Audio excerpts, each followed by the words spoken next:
Procedure of finding a particular angle bisector. अभी जो हम बाबू L1 बटा A1 root under A1 square बताए प्लस माइनस, उसमें एक्यूट वाला भी था और ऑब्ट्यूज वाला भी था, लेकिन हमको स्पेशल निकालना है कि एक्यूट एंगल बाइसेक्टर निकालिए। बहुत जगह कहे तो ऑब्ट्यूज एंगल बाइसेक्टर निकालिए, बहुत जगह कहे तो वैसा बाइसेक्टर निकालिए जिस रीजन में ऑरिजिन लाइक कर रहा है, ऑरिजिन 0 0। ठीक है, तो हम पार्टिकुलर को खास एंगल बाइसेक्टर निकालना है तो क्या करेंगे? ये L1 का इक्वेशन है, ये L2 का इक्वेशन है। तो ये पार्टिकुलर निकालने के लिए, कोई खास निकालने के लिए आपको बाबू ध्यान ये रखना पड़ेगा कि पहला लाइन में जो कांस्टेंट टर्म है C1 और जो दूसरा लाइन में कांस्टेंट टर्म है C2, ये C1 और C2 दोनों का दोनों क्या होना चाहिए? पॉजिटिव होना चाहिए, तब ये नियम काम करेगा। बोली सर अगर नेगेटिव रहेगा तब क्या करेंगे? अगर C1 C2 अगर नेगेटिव रहेगा तो उसको पॉजिटिव बना लेंगे। बोली मिटार के सर नहीं है, मिटार के नहीं। 4x + 3y - 2 बराबर 0 लिख रहे हैं, लेकिन कांस्टेंट टर्म इसमें क्या है?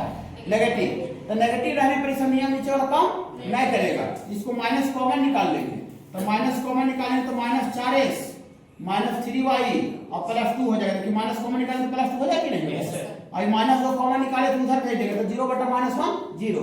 मतलब अब लाइन L1 ये गिनती होगा, माने जो कांस्टेंट को पॉजिटिव बनाने के बाद जो लाइन आएगा वो मेरा ओरिजिनल अब लाइन हो जाएगा L1, इसको भूल जाएंगे। ओके, तो ये नीचे जितना भी थ्योरी बता रहे हैं बाबू, उसमें C1 और C2 जो दोनों लाइन में जो कांस्टेंट टर्म है वो हर हाल में क्या होना चाहिए बाबू? पॉजिटिव होना चाहिए। अगर नेगेटिव अगर रहेगा भी तो उसको माइनस कॉमन निकाल को पॉजिटिव बना लेंगे, नोट में लिखा हुआ है।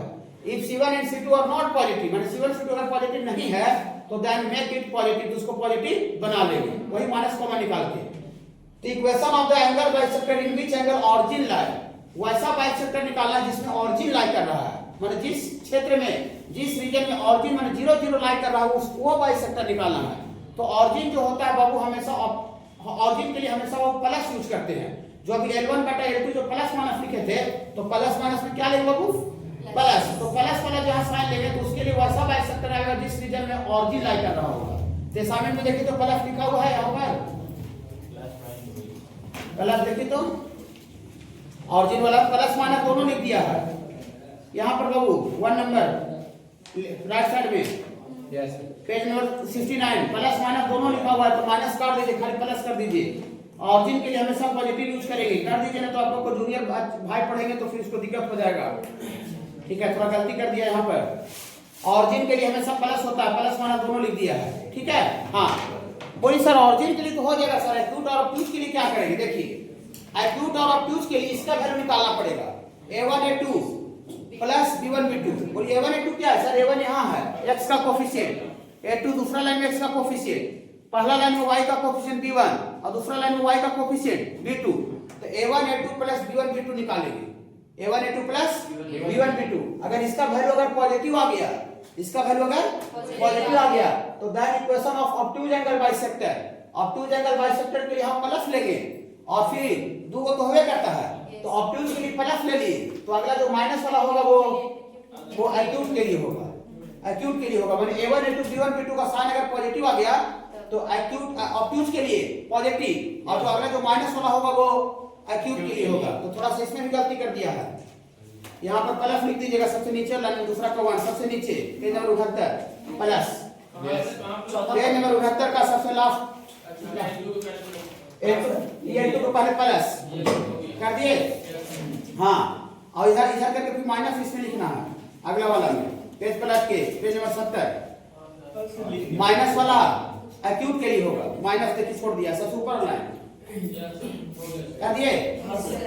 अगर A1 A2 B1 B2 अगर नेगेटिव आ गया तो ऑब्ट्यूज एंगल बाइसेक्टर में यहाँ पर माइनस होगा, तो माइनस लिख दीजिए दूसरा नंबर, और प्लस वाला फिर किसके लिए हो जाएगा बाबू? एक्यूट वाला। पूरी सर से याद कैसे रहेगा? कुछ हमको भी याद नहीं है, देखिए याद कैसे रहेगा, सुनिएगा। देखिए A1 A2 B1 B2 का जो साइन होता है बाबू, A1 A2 B1 B2 का जो साइन होता है वही ऑब्ट्यूज का साइन होता है। माने अगर A1 A2 B1 B2 अगर पॉजिटिव आ गया तो ऑब्ट्यूज के लिए पॉजिटिव यूज करेंगे। अगर A1 A2 B1 B2 अगर नेगेटिव आ गया तो नेगेटिव आ गया तो ऑब्ट्यूज के लिए नेगेटिव। अब एक को पकड़ा दिया कि किसके लिए नेगेटिव है, तो अगला जो बच जाएगा उसके लिए हो जाएगा। तो ऑब्ट्यूज के लिए पॉजिटिव हो गया इस सिचुएशन में, तो अगला जो माइनस वाला होगा वो एक्यूट के लिए हो जाएगा। और A1 A2 B1 B2 अगर नेगेटिव आ जाएगा तो ऑब्ट्यूज के लिए नेगेटिव हो जाएगा। तो जब इस केस में ऑब्ट्यूज के लिए नेगेटिव हो गया है तो एक्यूट के लिए पॉजिटिव हो जाएगा। माने A1 into B1 B2 का जो साइन होता है वही ऑब्ट्यूज का साइन होता है। माने A1 into B1 B2 अगर पॉजिटिव आ गया तो ऑब्ट्यूज के लिए positive, A1 into B1 B2 अगर नेगेटिव आ गया तो ऑब्ट्यूज के लिए नेगेटिव। अगर इस केस में ऑब्ट्यूज के लिए नेगेटिव ले लिया है तो एक्यूट के लिए पॉजिटिव लेंगे। इस सिचुएशन में अगर ऑब्ट्यूज के लिए पॉजिटिव ले लिया है तो अगला जो बच गया माइनस वो एक्यूट के लिए लेंगे। थोड़ी सा हमको समझ में नहीं आ रहा है, कोई दिक्कत नहीं, थोड़ा सा टाइम का अभाव हो गया है तो कल आप आएगा तो इसको बहुत बेहतर तरीके से समझा देंगे। आज ये 24 थोड़ा सा अटेंड कीजिएगा जाकर के, ठीक है बाबू। अब क्लास थोड़ा बहुत रेगुलर इसके अंदर आप लोग शुरू से पढ़े हैं तो थोड़ा मेहनत कीजिए पूरा 12th में, कॉलेज में जाइए, ठीक है, अच्छा जाएगा।